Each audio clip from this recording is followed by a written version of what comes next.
I turned west off of Highway 231 at the St. Joseph Catholic Church and drove a couple of blocks to Bartley Street, and there it was. I grew up less than an hour's drive from Jasper and have traveled to and through the city countless times. I'm not sure how one of the most unique and captivating works of folk art in the state of Indiana could have been there for 45 years without me knowing it. But there it was, the Geode Grotto.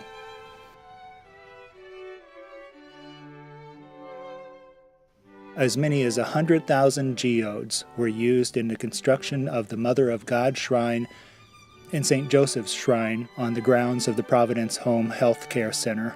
There are just countless people that don't know it's here. They know it's here, they drive by it, but they never stop to look. Even those from out of town, whenever they see the uniqueness of this little spot, they want to know what it is, and so they come and take a look. The complex included many flower planters, benches, lampposts, bird baths, walls, and fountains, all encrusted with geodes and enhanced with other materials, including marble, granite, seashells, rosaries, and pictures.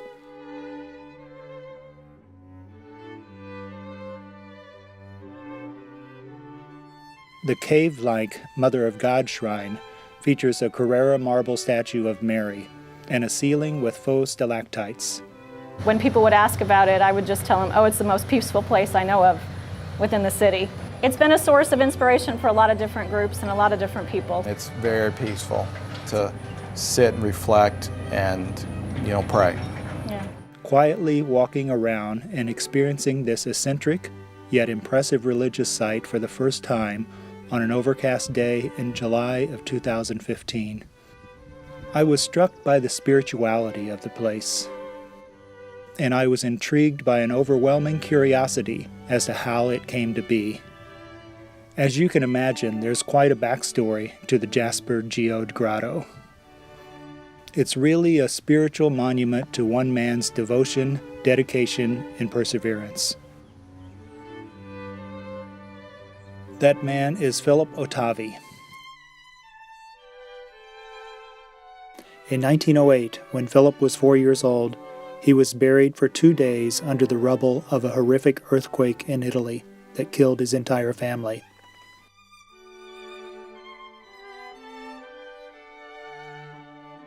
Philip Otavi was raised in an orphanage that was run by Saint Luigi Orione, the founder of the Roman Catholic congregation called the Sons of Divine Providence. Philip became a priest of that order in 1930. Father Philip Otavi first came to Jasper in 1935 when he was assigned to the Providence Home for Mentally Handicapped Men. Father Philip would become the director of the home in 1952. And it was shortly after that when it was decided to remove 2 long unused handball courts from the grounds of the Providence Home. In their place, Father Philip was determined to build something special. Inspired by the popular grottos that he knew about in Europe, Philip dispatched Father Thaddeus Sutsko, his assistant director of the Providence Home, to find stones to use in the construction of a grotto. Father Philip wanted the stones to be beautiful, special, and unusual. Father Thad found the perfect rocks for the project. He discovered a large supply of geodes in a creek on a Heltonville farm near Bedford in Lawrence County, about 60 miles from Jasper. The farmer who owned the creek allowed Father Thad to have all the rocks he wanted. Truckloads after truckloads of rocks were taken to Jasper. Working with no blueprints or building plans, the 2 priests, along with a crew of men from the Providence Home and local volunteers, worked over 15 years on the construction of the Geode Grottos. Construction was finally completed in 1970. It's interesting that a child who had experienced such trauma from rocks and rubble would end up being consumed with building shrines out of stones. Father Philip, Father Otavi, the earthquake over in Italy when he was a child, and it buried him for a few days. Killing his parents. Killing his parents, and his family. And this was his way of mending himself, basically. And making peace with what had happened, I think. Yeah. But for him to keep doing it day after day, and I'm sure it meant a lot to him to see this through and finish it. For both grottos to take 10 plus 15 years to do was truly amazing, and the volunteers and the people that helped out with him. Right.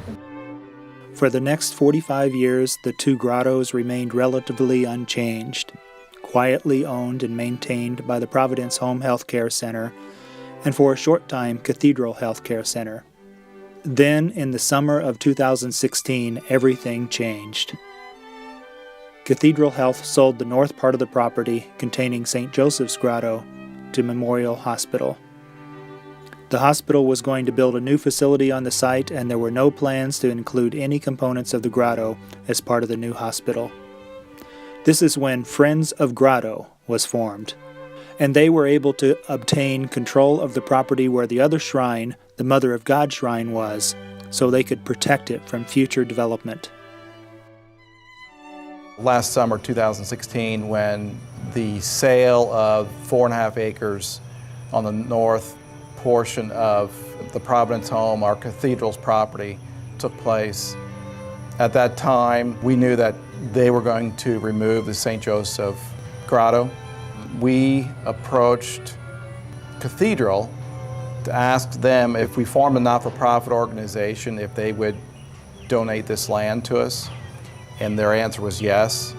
And so we've got a not-for-profit status as of last October of 2016. Since then, we've been working to try to save as much as we can of the St. Joseph Grotto. Drive down Bartley Street today and you'll see the St. Joseph Shrine is gone. Friends of Grotto arranged to have all the components of the St. Joseph Shrine temporarily moved to storage, and longer-range preservation plans are being considered.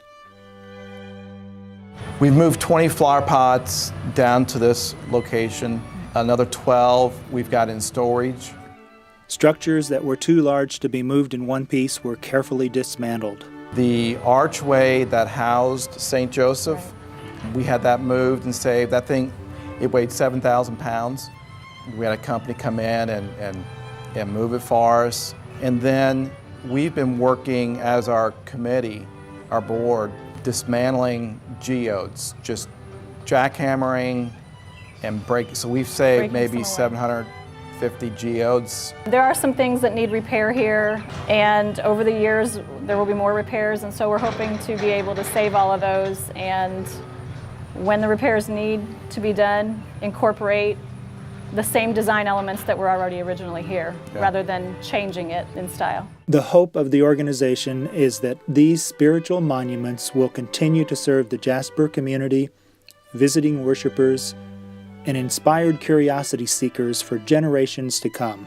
The address to contribute to the preservation and maintenance of the grotto is Friends of Grotto, Inc., P.O. Box 564, Jasper, Indiana, 47457.